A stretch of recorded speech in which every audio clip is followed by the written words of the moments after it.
What's up, y'all? Y'all know who it is. You know what it is. Your boy JP comes out with another how-to. This is your first time tuning in to the channel. Consider subscribing because what we do here is car audio tutorials, Q&As, radio removals, all that good stuff. So if you're into that, make sure you subscribe, like, share, comment, hit that notification bell so you do not miss out on any more car audio content. Today, I'm going to show you 3 ways on how to bypass this parking brake, and it's going to be easy. Let's get into it. All right, so there's a couple different ways that you want to bypass your parking brake, or what you would call your handbrake. If you go to your settings and you want to check your Bluetooth settings, you will not be able to get inside those unless the parking brake is on. Also, if you want to watch a DVD, you won't be able to look at that unless the parking brake is on as well. And the reason being is because it is a safety hazard to drive and watch DVDs at the same time. But let's just say that you're actually, I don't know, let's say you're parked on the side of the road because you're at a rest stop or you're at a football game, soccer game, and you're just waiting on your kids' practice to get done, whatever. And let's just say that your parking brake is broken. So while your radio is trying to look for that negative signal that the parking brake sends when you actually press it, if your parking brake is broke, then it won't be sending that signal. So let's show you 4 ways to bypass it so you guys can get around that. So when you guys get your radio, you will notice that you have on your harness, you will have a long green wire. Sometimes it may be pink, but it will say parking brake. This has to be installed to the parking brake, and it will basically send a negative trigger to your radio. So, and when it sends that negative trigger, it will unlock all those other features that you can't do while the parking brake is not engaged. So for instance, if we put this DVD inside here and we want to actually watch the movie, we're going to look at it, it's going to load. You can't watch movies from the front street. It's strictly prohibited. So what they want you to do is hit that parking brake. So let's just tap it on our negative, and then you get this screen. Now the reason this is not working is because on Pioneers, well, let me start over. Some radios you can just ground this wire out because that's all the radio was looking for, is a negative. So you can take your parking brake, you can ground it out to chassis ground or with the same ground as the harness, and then that thing is going to come right on, no problem. Those are usually for like your JVC and Kenwood radios, but for Pioneer, Alpine, it's a little bit different. They actually want to see a timed pulse on the parking brake. With Pioneer especially, they want to see on, off, on. So we just turned it off. We just turned it on, and this will simulate actually putting that parking brake being engaged. And I don't know if you can tell, but that OK button is not illuminated. So what we have to do now is take it off and put it back on. So this time I took it off and I just twisted around the second time, and that will give you the on, the off, and the on. So now it's different, it's illuminated. When I press OK, we actually get our movie this time. So that's what we need to try to reenact for these Pioneer and these Alpine. Alright, so I basically just gave you guys the first way. Depending on which radio you have, you can just take your parking brake and change it to put it to ground. If you put it to ground and it starts working, then we're good. But if it doesn't, then we can move on to our second way. And our second way is to install some little switch. Any type of toggle momentary switch is fine.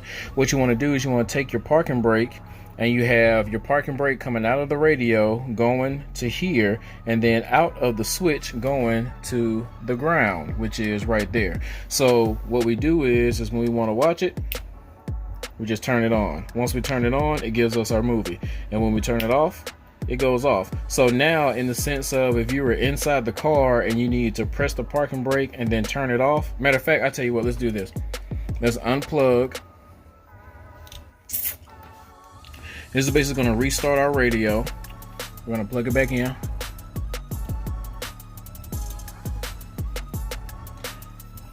And let's have this. Nope, we're going to keep it off. So this is with our parking brake off. Go ahead and go through these little settings, whatever. We're going to go to disc. I'm going to say DVD format. All right, see front viewing. So I want you guys to see from the radio, we're going into the switch, and out of the switch is this wire right here going to our ground that we have. So let's switch it off. It's gonna say blah blah blah, viewing from the front. Now that's being applied. Take off, and then we're applied. Now our OK is illuminated. We can hit it, and it's gonna take us straight to our movie. Way number 2, 3 coming up.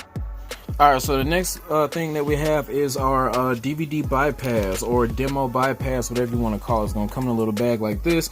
It's going to have this little chip looking thing and 3 or 4 wires coming out of it, depending on which one you have. This one is specific that I sell. It has a yellow, and the only reason it has a yellow is because if you have an Alpine radio and you want to bypass it, this yellow has a specific place to go to. But in regular applications, just like all the other ones, you only have these 3 wires. You have a black that goes to ground, you have a blue that goes to your remote, and you have a green that goes to your parking brake.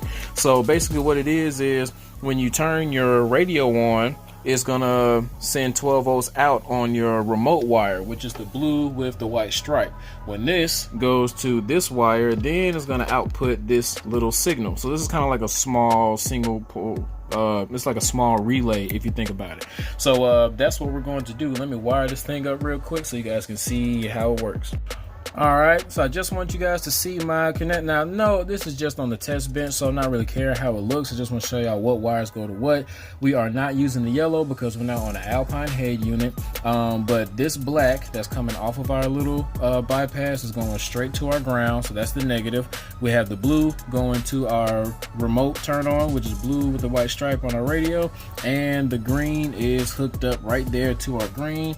And we're going to go to our radio and we are going to press DVD.